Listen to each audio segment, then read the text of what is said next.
Good afternoon, everybody, and welcome to Transcending Together with Julianne and Lee. Afternoon, everybody. Welcome to Transcending Together. It's a hello from me. And a hello from Lee. So I hope everybody's doing well. I haven't been particularly well. I had this brand spanking new COVID strain, which is called JN.1. And it's a lovely thing. Google it. You'll see. Affects pretty much every part of your body. And it reminded me of, there was a Zimbabwean comedian back in the day, and he used to do parodies of adverts and stuff. And the one which he did was, he said, so the ad used to go, "Are you feeling tired and listless? Do you feel like the bottom has fallen out of your world? Well, then take Zakanaka tablets. And soon you will feel like the world has fallen out of your bottom." A good one. Is that how you felt this week? That's how I felt this week, and I'm still not, to be crude, farting with confidence. So take that to mean Cheers. What it means. Cheers. Anyway, the good news is I've dried all the alcohol out of my system, so hopefully I'll keep it out. So let's see how we go. Not making any promises, though. All right. Yeah, so Lee, what you been up to? How are you feeling? Anything new on your side? I'm feeling all right. I've got some leave coming up for work. So I've just been crazy busy trying to get stuff done. It's like doing all the stuff now before you go on leave. And then when you come back from leave, it's catching up on all the stuff. So going on leave is never pleasant when you have a job, is it?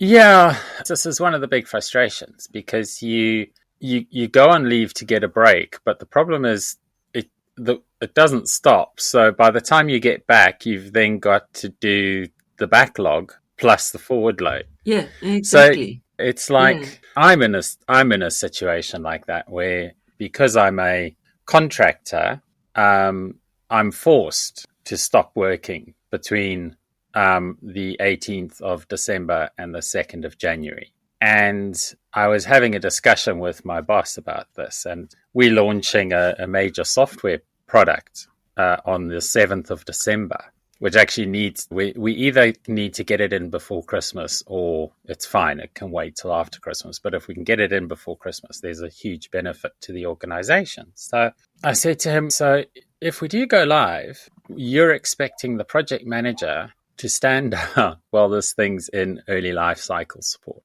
And he's like, well, yeah. So I said, you don't think I ought to be around for that? He said, well, what else are you going to do? I said, pretty much what I do every week. My job it's like, I don't need my minions around me. Even if all my minions went off on leave, I would still have a lot of work I needed to do. That's the nature of a managerial role, right? So yeah, it's just really frustrating. And it's one of those things where as a contractor, what they call technically inside IL-35, which means the taxman deems you a full-time employee, even though you're not. So you're taxed as a full-time employee, but as a contractor, you're not given the benefits of a full-time employee. So there's no paid leave, there's no benefits, no pension, healthcare, all of that sort of stuff. And yeah, they can force you to stand down. So anyway, it is what it is. And I suppose, truth be told, I probably wouldn't take the leave because I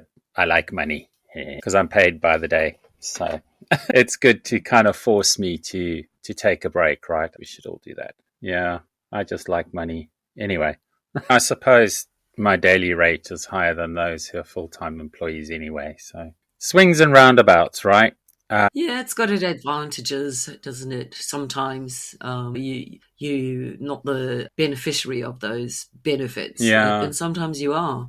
And sometimes, particularly at the end of the year, it does you good to have some downtime, recharge those batteries. I tell you what I'm looking forward to. I'm not specifically looking forward to Christmas. I saw a lovely Christmas jumper that I want to order. I just haven't done it yet. And it's got a cat on it, all tangled up in Christmas lights that flash. And then underneath it says, "Merry Kiss My Ass." So I love it. Love it. Send me the link. I'm going to have to get that as well. Okay, I'm going to see if I can find it again. It might have been on Wish, in which case, no. But I'll let you. I'll see where it was. It popped up on my Facebook feed. Maybe it's on Temu.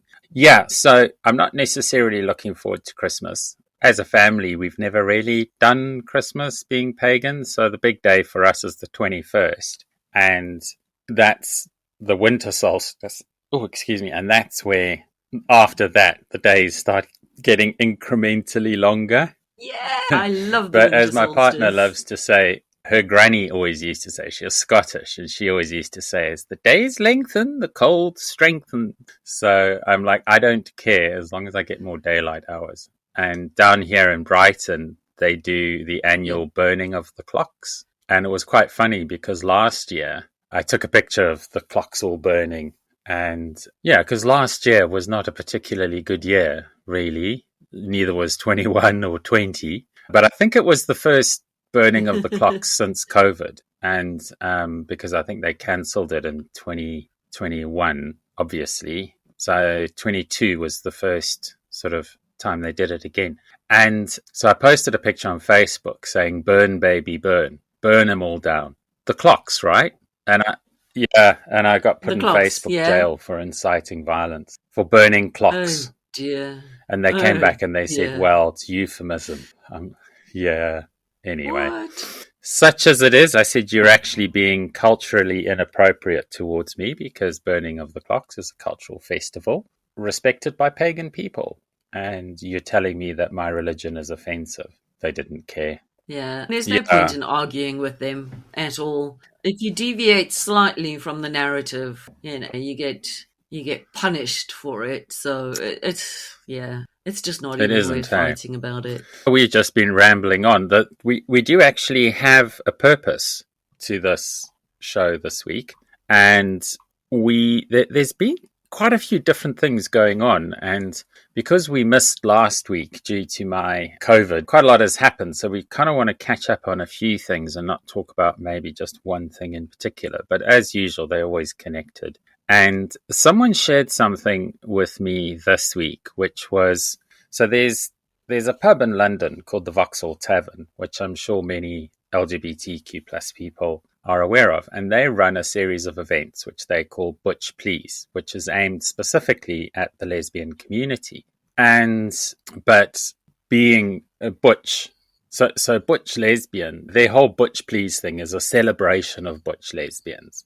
And that obviously includes a lot of trans men who would have started out identifying as a butch lesbian and then made their transition. So they want their event in December is a celebration of trans men. And so they had this poster up with these absolutely gorgeous trans men. And I was like, come and celebrate and all the rest of it. And so KJK got hold of this and posted it.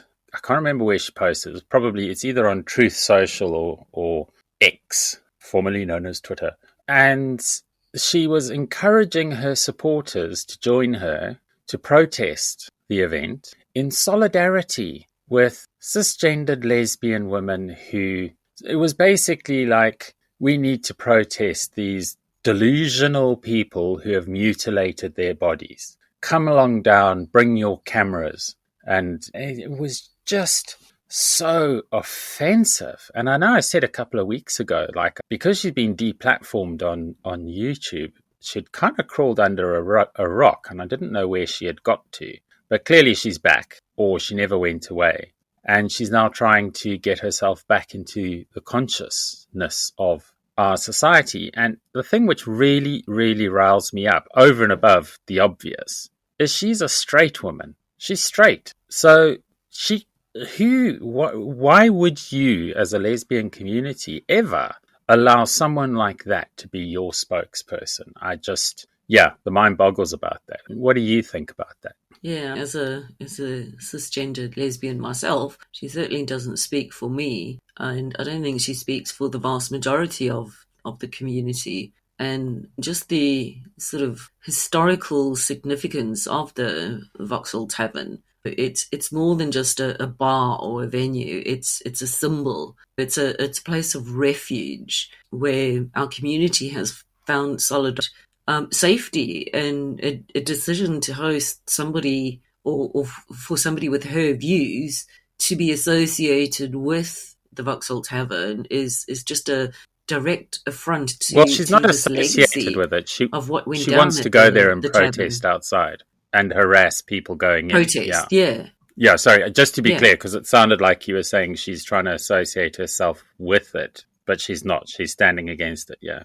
No, but it's a place of significance, yeah, It's one of our safe historically. spaces. Exactly. So it's like a direct attack. Yeah, and I kind of, I'm sort of at my wit's end of what you do with someone like that, because they come at you with violence. It's sort of similar to, in some ways, to the conflict in the Middle East at the moment, because you've got decades of violence on both sides, but one side is vastly greater in resources than the other. And then when the other side pushes back, it's like the playground bully. You've been bullied and bullied and bullied, and then you push back, and they're like, "Oh, yeah, they pushed me over." And that's exactly what they do. And because of our lack of visibility in the mainstream media, it's almost impossible for us to create a platform where we can actually have our voices heard. We are just silenced. And I think it's disgraceful. And I think this country has a lot to answer for when it comes to that kind of thing, because it just really, we just shouldn't be at this stage in our civilization. If we are spiraling upwards, ever upwards, we should have left this behind decades ago, which makes me think that we are just on a circle, just going round and round and round and never actually ascending. And if anything, every time we go round, we go down a little bit and down a little bit, and we take this crap down with us. So it's really very concerning for me. I do have plans afoot, but I can't really talk about them yet because they haven't come to fruition. But hopefully we will be able to raise certainly the profile of the show. We'll see how we go with that. Hopefully, I'm just really, really hopeful that this initiative that I'm working on will pay off. And when it does, you all will be the first to know. All right, we're going to take a quick break. And when we come back, more chat. Oh, I love this. We continue in moments. This is good. Yes, yes. You're logged to Trans Radio UK. Many website owners don't like their website hosting company or support provider, but are too scared to move to someone else in case they lose their site or it affects their business. Based in Telford, at Purple Prince Media, we will move your website to us free of charge with the best support possible. And if you're looking to start up a business, we're also here to design and build your website from the ground up with unbeatable prices on web hosting and dedicated servers. We're also certified Magento developers, which is the world's biggest e-commerce platform. So, rest assured, your online business is just a click away. Drop us an email on hello@purpleprince.co.uk or visit purpleprince.co.uk to get started. Purple Prince Media, the local website company. It's beginning to look a lot like Christmas. Christmas time on Trans Radio UK. Ever thought about having your own radio show? Well, now you can, as we're looking for presenters to join our team. No experience is needed and minimal equipment required. For more information, email info@transradiouk.com. Trans Radio UK. Tune in via DAB in Ireland. Download our app via your smart speaker or online at transradiouk.com. Malcolm here. Don't go anywhere as we bring you some more trucking, great music and chat here on Trans Radio UK. Welcome back, beautiful and amazing human beings. So just before the break, I touched on the Middle East thing, which I know we've covered it before, and I know it's being covered ad nauseum, and I know that amongst certainly our listener community, there is a more of a leaning towards the Palestinian cause. I watched a really good interview this week with a guy called Harvey Finkelstein, who's been a really powerful advocate for the Palestinian cause for decades. And he was saying, he was being interviewed by Piers Morgan, which, and I only watched it because somebody shared it with me saying this is a really good example of how to deal with Piers Morgan. And with the whole narrative being like, if you say anything in defense of the Palestinians, it's like, oh, so you are supporting the massacre of the 7th of October. You're saying that was okay, that was justified. And what he was saying, what Finkelstein was saying was, he said, well, he said, I can't actually come out and denounce what they did without understanding the context in which it happened. So he said, you cannot lose sight of the fact that Gaza is a concentration camp. And of course, Piers Morgan was trying to say, the Israeli Defense Force has been on a worldwide tour trying to garner support and showing this 45-minute video of captured footage and stuff of the whole thing.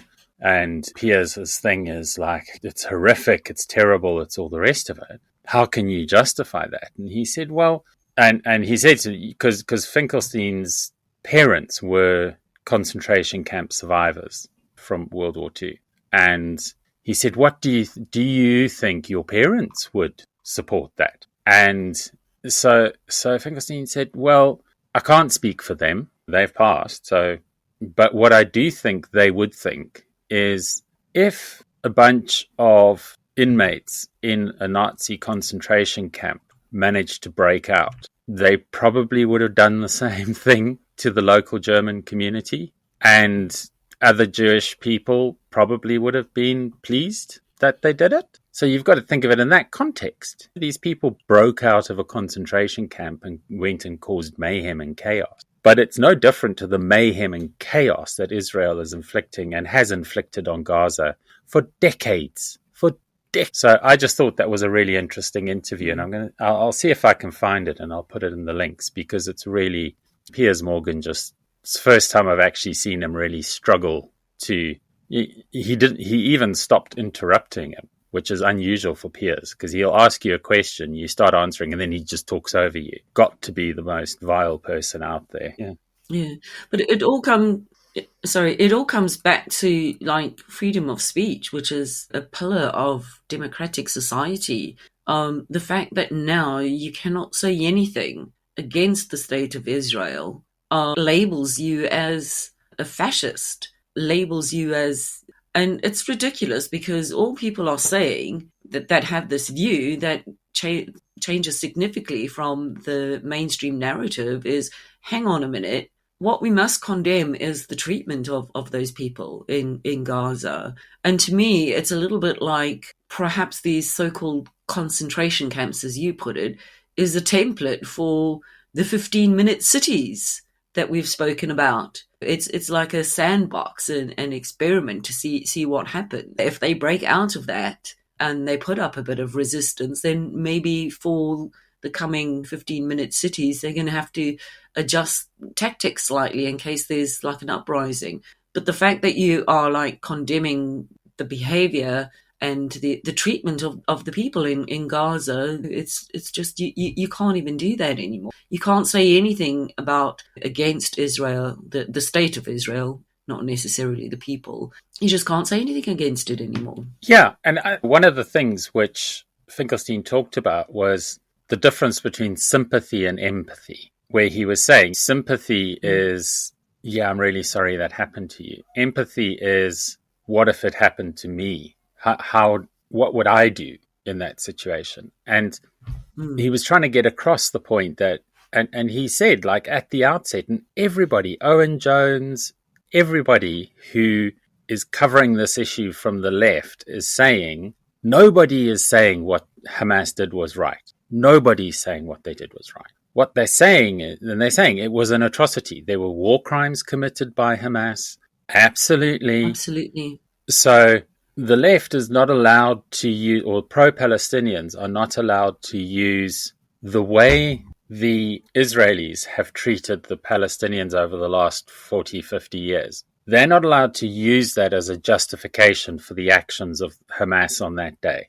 They say, oh, are you saying you condone it? Okay, so they're not allowed to say, well, it's 50 years in the making and this is what happens when it breaks. So pro-Palestinians are not allowed to use that narrative, that it was justified on that basis. But then they'll do mental gymnastics and say Israel's response is justified on the basis of what Hamas did. So they can use it. They can use a single incident in 50 years to go in and completely level an entire civilization, bring it down to rubble, entire community, reduce it to rubble, kill thousands, tens of thousands of children, innocent civilians, because of what happened on the 7th of October. But Hamas couldn't go and do what they did because of 50 years of brutal oppression by the Israelis. And that's what you're getting at. It's that double standard, that thing where you just... Absolutely. You've got to apply the same lens to it. And people must have been living under a rock if they are not aware of the issues going on that have been going on in Palestine for the last however many years. And I often think, like, do you remember the Warrington bombing, the IRA bombing in Warrington, where they set off an IED in a shopping centre back in the 70s or 80s? It must be in the 80s. Do you remember that? Slight bells, but it was before my time in this country. Bombing. So that was the IRA. So this was before the peace deal that they achieved. And that was horrendous. It was a Saturday morning, so it was families doing their shopping. So it was specifically aimed at hitting innocent civilians. It wasn't a military target. And that's one of the things the IRA always used to do, is they'd hit civilian targets because the military targets were too well defended. Yeah, and that's what terrorists do. It's like the Magoo Bar bombing in Durban in the 1980s. Because the military infrastructure on the oppressor's side is always so much more sophisticated. So when people say, well, there would have been more sympathy for Hamas if they'd targeted military things, you're like, it's not even David and Goliath. It's Goliath and the rock that David had. But with the Warrington thing, how would the world have reacted? Everybody's horrified with what the IRA did, rightfully so. So would Britain have been justified going and occupying Dublin because that's where the terrorists came from? Let's just bomb Dublin to rubble. Is Dublin in the North Ireland? I always get Dublin and... No, it's in the Dublin Republic. Is in the Republic. Belfast is in... Republic, and Belfast is in Northern Ireland. So maybe... So should Britain have then rolled their tanks into Dublin and razed it to rubble? Because... the IRA, that's where they came from. Is that not an equivalent? Is that not the same thing? Yeah. I mean, the other argument is that the state of Israel has the right to defend itself. Well, so did Britain. And so did Britain. I don't think anyone... Yeah. I don't think the narrative is arguing against it, but the point I raise is how much retaliation is justified and how much is just, well... now we're going to go in and destroy them. This has given us an excuse, a legitimate reason. And it's like, oh, well, they're in underground tunnels under hospitals and things like that. Unfortunately, it's not these huge, big military installations that we can just attack with precision rockets. They've gone underground and they use people as human shields. It's like, how much retaliation or how much of a response of defense is enough? Well, I think the point there is, of course, they were underground. Like you said, they're not because they're not a sovereign country, which they were supposed to be under the two-state solution. Because they're not recognized as a state, they're not allowed to have a standing army, and you better believe the Israelis would never let them have a standing army. They don't have an organized military. Of course they don't. They're not allowed one. So of course it's underground. It's just like, why is anyone surprised about that? That's what I don't understand. Why? It's like the IRA. Exactly. The IRA was not the Republic of Ireland's army. It wasn't an attack by the Republic of Ireland on Britain. Everybody understood that the IRA represented a faction within the Republic of Ireland, a militant faction, and everybody understood that. And that's why there was no collective punishment for the people of the Republic of Ireland because of something that the IRA did. So, and we think like that because we're intelligent, because we're educated, because we're civilized people. Why can't people make that same extension to the people of Palestine? And lest it needs reminding, it was their land first. In 1940, it was the state of Palestine. And the West parachuted in the Jewish communities who almost immediately set about, there was the Nakba in the 1950s, where they drove the Palestinians off Israeli land. And the problem is it's beyond the memory of most people alive today. So people, unless they learn from history, of course they're going to repeat it, because the collective consciousness has forgotten that this is what happens when you treat people like this. It's the same as South Africa. It was inevitable that the people would rise up, because you cannot subjugate an entire population of people, force them into ghettos and squatter camps and townships and concentration camps in the case of Gaza. You can't do that and not expect something to happen. I just don't understand why people don't see this. I don't understand. It just, and when it bursts, it's like bursting a boil. All this shit comes out. What I'm saying, but you're not the boil. You don't like cut off your nose to spite your face thing, right? Or I've got a boil on my arm, so let me just cut my arm off. You deal just with the boil. But when it erupts, and it's painful, and it's awful, and it's disgusting, which isn't actually, just to clarify, not one of the side effects of COVID JN1. That's not why I'm using that as an analogy. But you can't separate it was inevitable. I think this is the problem, is you cannot subjugate people and not expect them to rise against you. It just don't understand why people can't seem to get that yes, it was always going to result in that. And people say, oh, they targeted Israeli civilians. Well, as we said, they couldn't target the military because they so woefully outgunned. And it's not like the Israelis haven't got 50 years of form on murdering civilians. So it's like, they push back, and what happens? Oh, I'm the victim. Meanwhile, they've been bullying their way around the playground for the last however many years. And it just, and then finally the bullied kid pushes back, and suddenly they're the victim. The bully is the victim. And it just makes me so angry. Inevitable. And we've just spent a whole segment on this, and it wasn't even in our show notes. But obviously it's something I'm still like really, and I'm Jewish, for heaven's sake. So if anyone wants to get upset about all of this, I'm Jewish. Okay?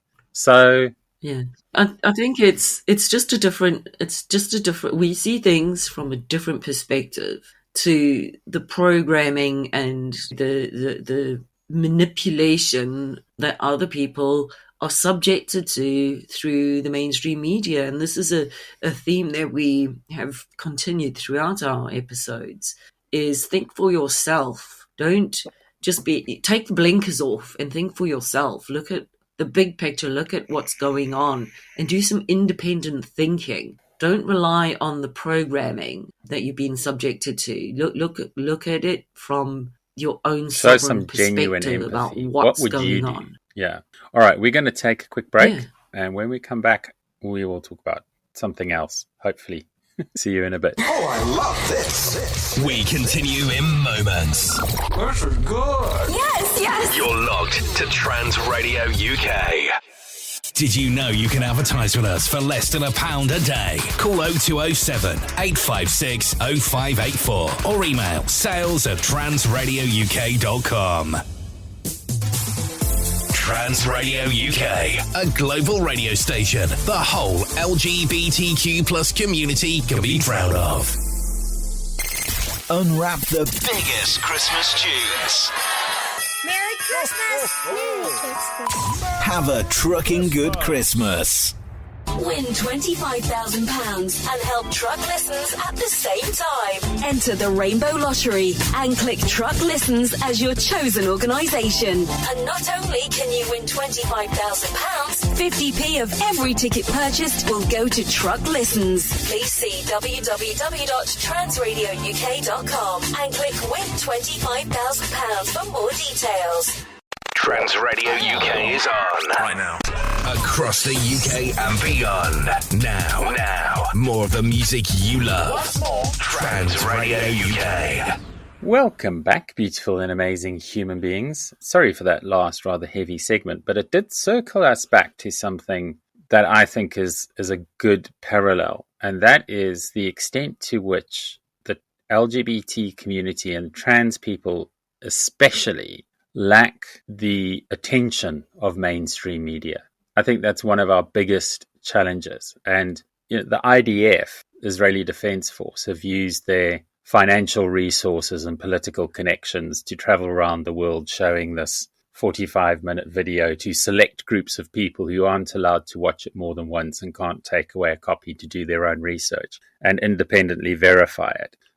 Owen Jones did a really good thing on this, and I'll put it in the I'll put a link to it. But so that's, I think, the thing which we as the trans community really struggle with, because we just don't have the ear of the mainstream media.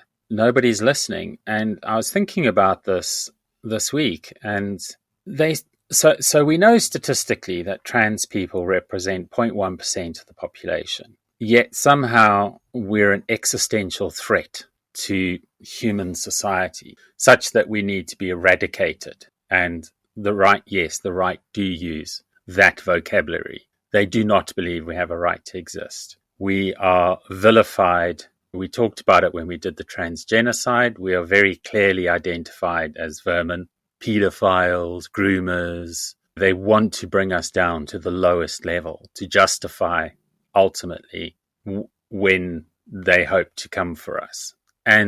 But it just got me thinking, and this is actually where I've said on more than one occasion that we are not, because our detractors have the ear of mainstream media, even though they are a minority view. This is my view. I don't believe the majority of British people think the way these people do, but they have access to the media.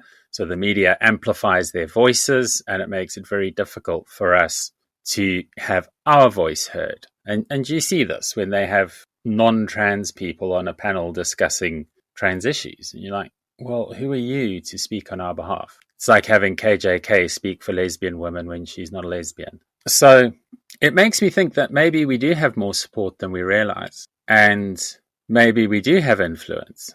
Not influence, but allies. And maybe the reason why they see us as a threat is because they recognize that actually we do have support. We do have the sympathy and the empathy of the people of this country. And I honestly believe that. And I think if the gender criticals and our detractors believe we are a threat, it must be because people support us. Otherwise, it's easy enough to ignore us. Surely, we're 1.1% of the population. What possible effect can we have? We can't swing elections. We can't influence at all. So why are they so worried? And I think it's because they know that theirs is the minority view.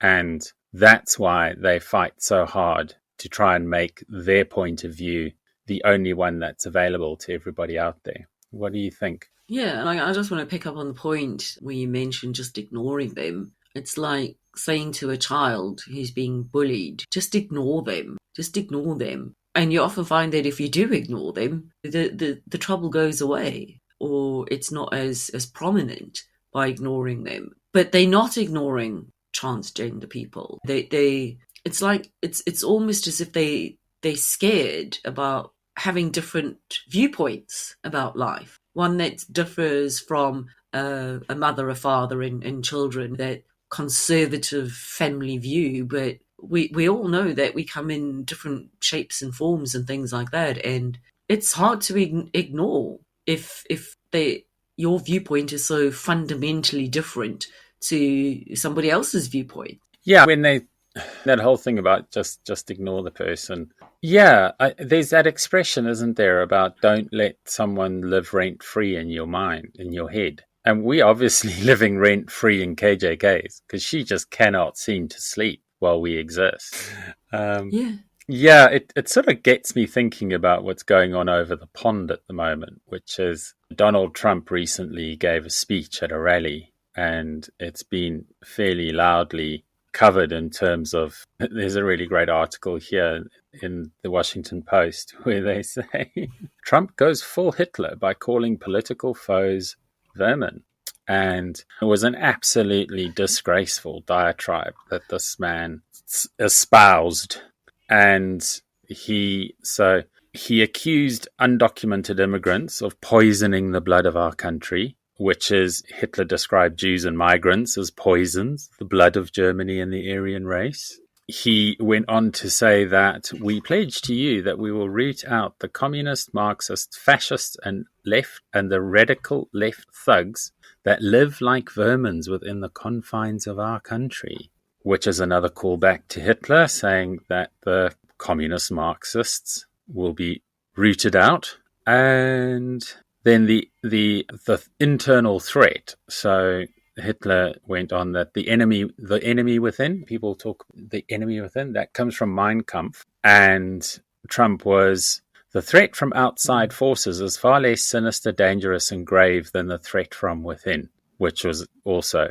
And somebody summed it up perfectly where he said, he's not similar, it's not echoing Mein Kampf, it is Mein Kampf. And it's not insignificant that the likes of KJK and her followers and people who speak at her events quote from Mein Kampf, because that's what they are. And it's like our friend from America who was on our show a while ago and just gone completely blank on her name. I'll remember it. Do you remember? Kaylee, that's it. Sorry, Kaylee. COVID brain. So it's like Kaylee was saying, is that if you're at a rally and there are neo-Nazis at your rally on your side of the fence, you're at a neo-Nazi rally. You can't say, well, they just came along and we gave them tea and cake and invited them our side of the barrier. It's almost simplistic to say if it walks like a duck and quacks like a duck, it's a duck.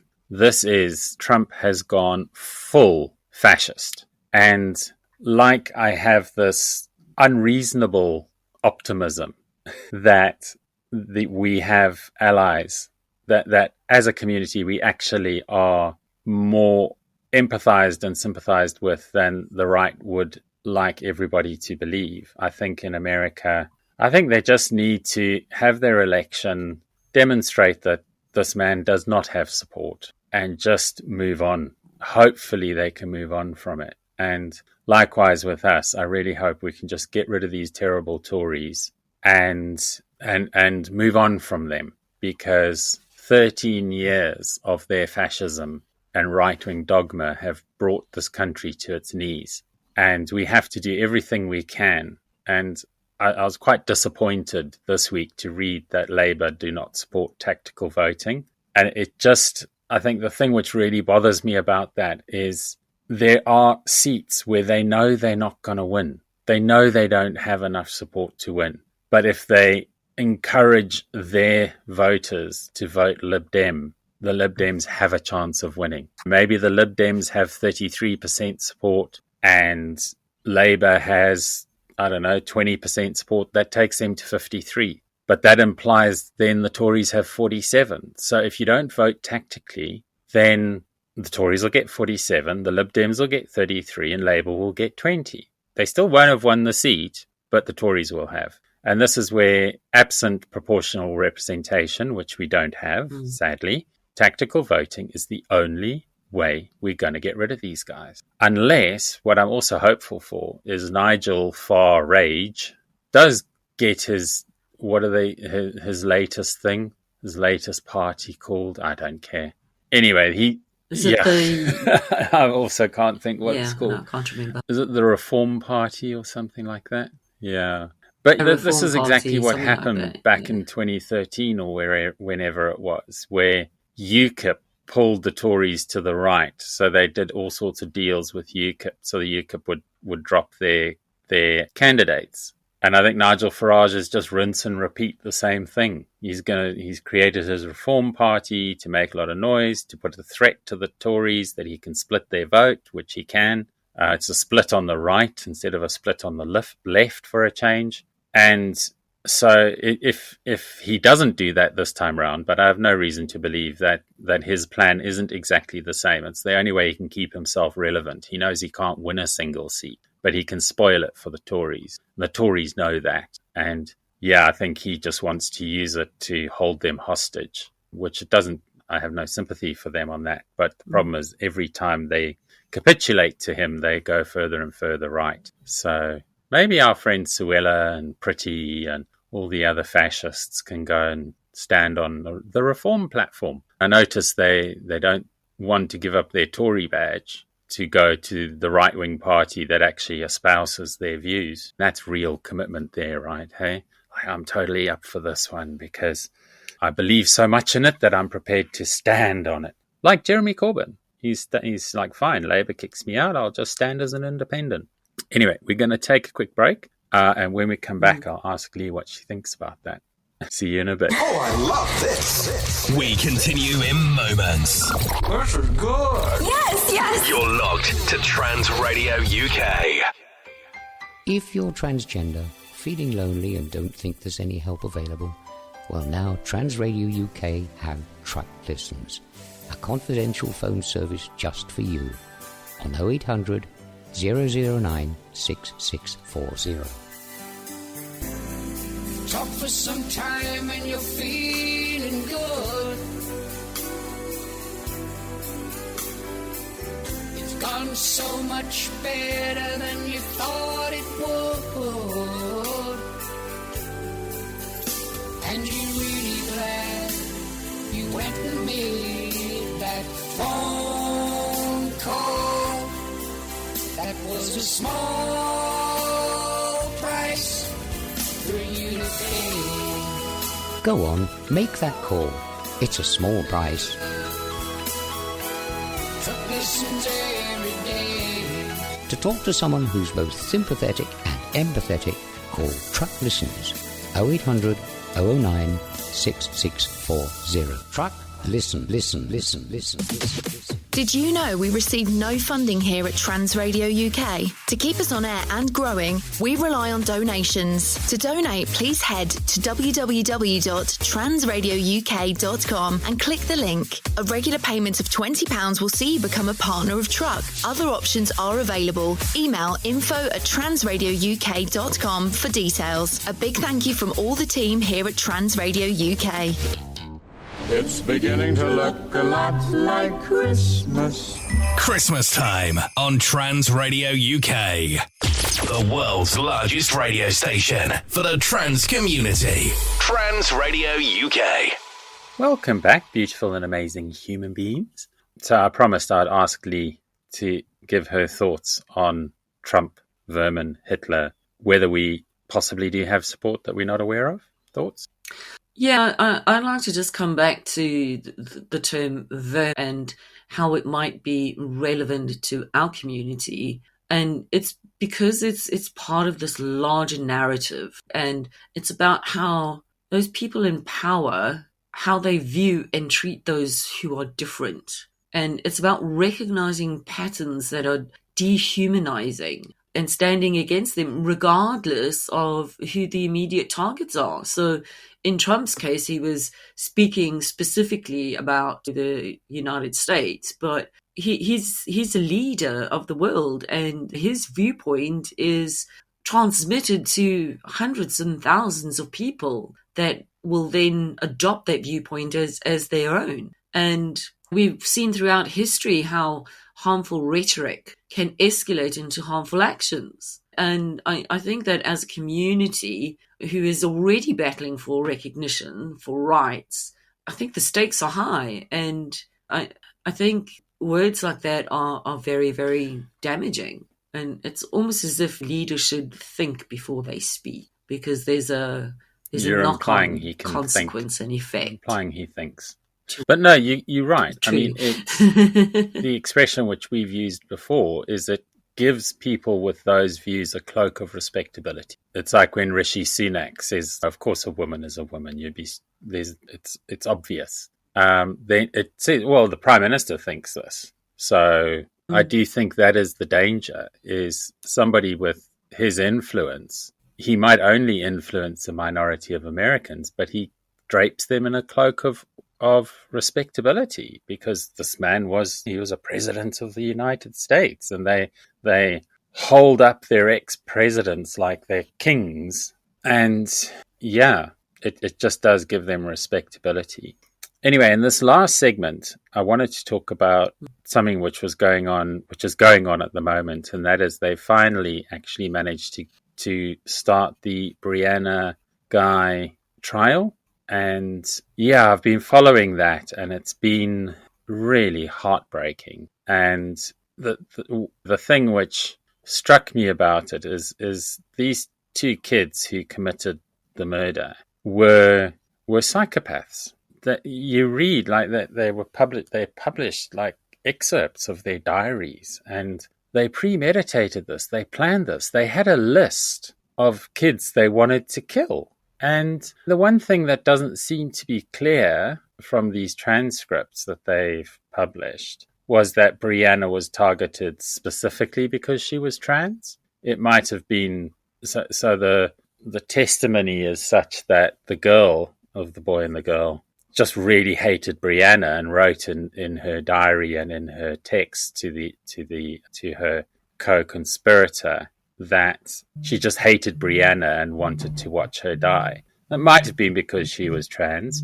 but ultimately there were 4 kids on that list. And from what I understand, they originally were going to, they were targeting a boy on the list, but then he turned them down, so he didn't want to meet up with them. And that's when they then targeted Brianna. And the fact that she had no idea she was at threat, that she was in danger meeting up with them, just shows you how psychopathic they are, because they had clearly been able to charm her into believing that she was meeting up with a couple of kids just to hang out in the park.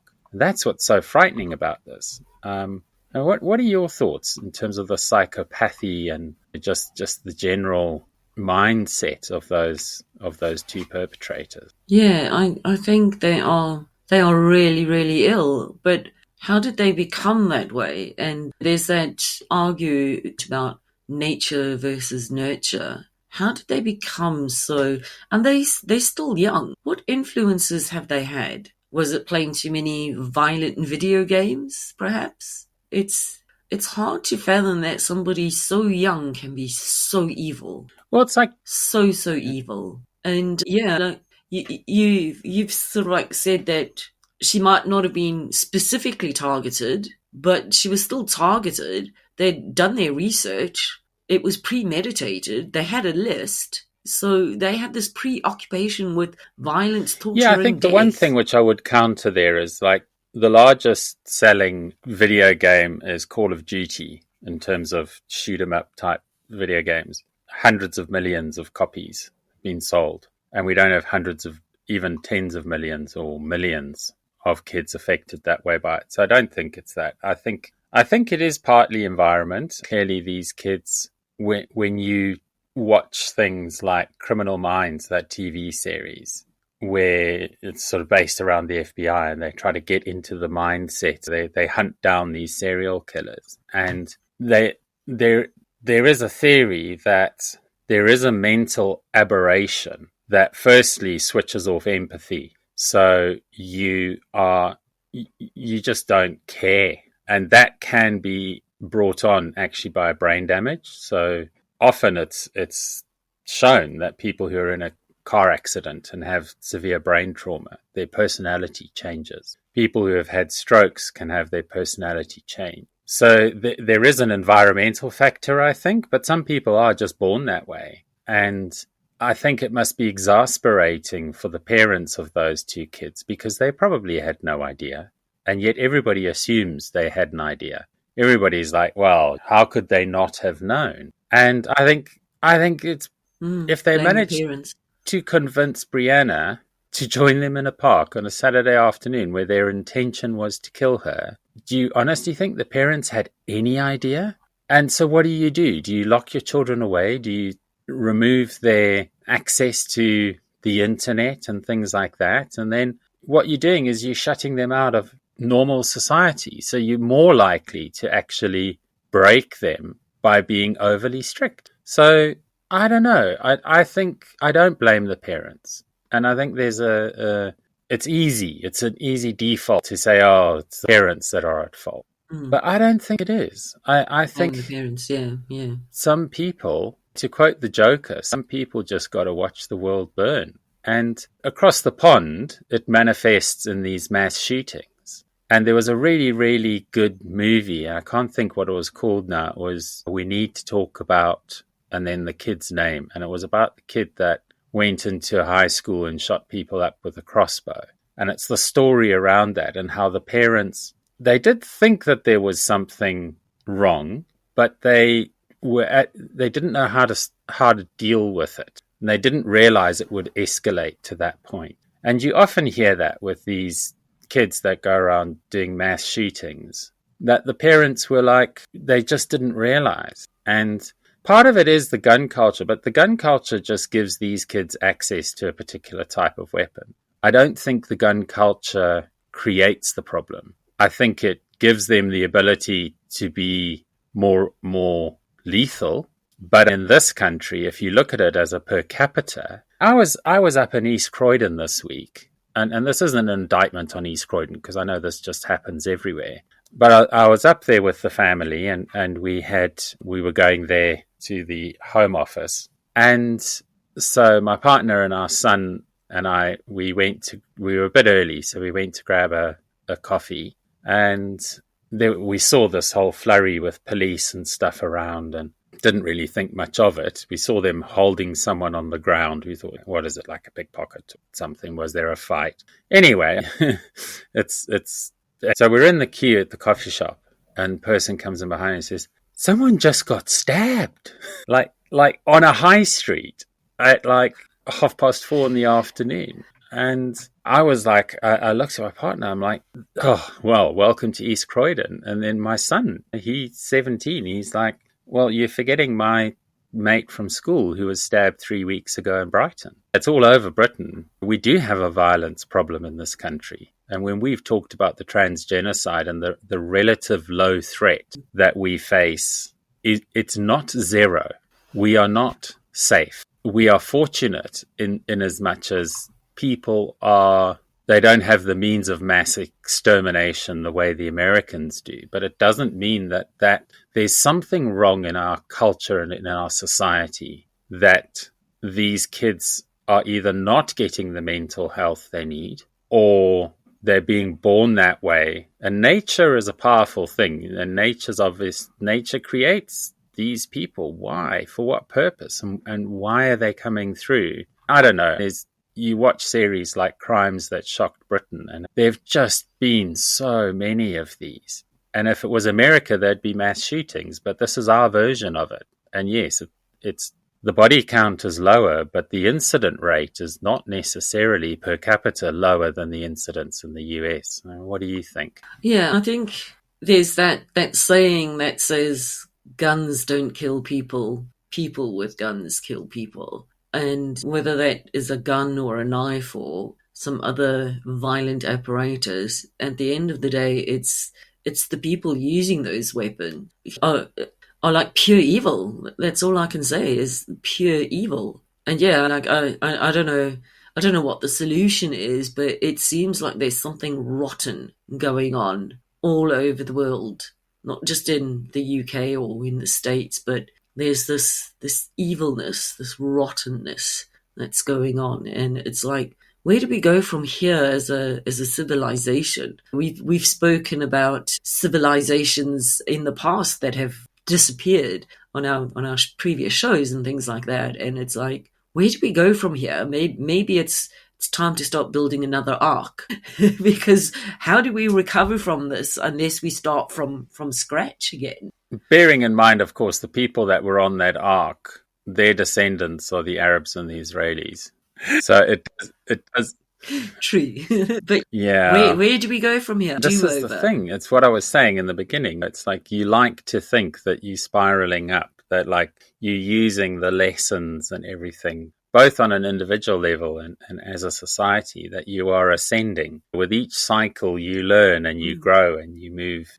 At best, we're just going round and round in circles, and we're just becoming more and more self-destructive. When the Roman Empire imploded, it just affected Europe. We're now at the stage where it is a global implosion of society. And we just seem to be, and that's why I say, at a minimum, we're just going round in circles. I think what's worse is we're actually spiraling down. Instead of taking the lessons from the past and learning to not do them. We're taking the lessons of the past and working out how to be more effective and being worse. Yeah. We are coming to the end of our show, and I think it's been certainly quite mentally exhausting for me. There's just so many things going on, and obviously not being well sort of limits your mental, spiritual capacity to actually deal with a lot of these things. But yeah, on the upside, there's no alcohol, so that's good. Certainly feeling better for it. I hope it shows. Got nice rosy cheeks. But Yeah, I know, you're and that's the worst amazing thing is because considering I you've been so jump ill on this calls week. for work and stuff, and they're like, you don't look ill. And I'm like, yeah, it's all inside. Anyway, really awful. If you're interested to know what's going on with me, Google JN1. It's not nice. Any final thoughts, Lee? Leave us on a positive note. Yeah, I think we just need to remember that it's not always an easy path, but it's one that we will walk together, hopefully with our heads held high. Thanks, everybody. And our Goodbye hearts from me. open. Thank you for joining us. Bye. And goodbye from Lee. For the community.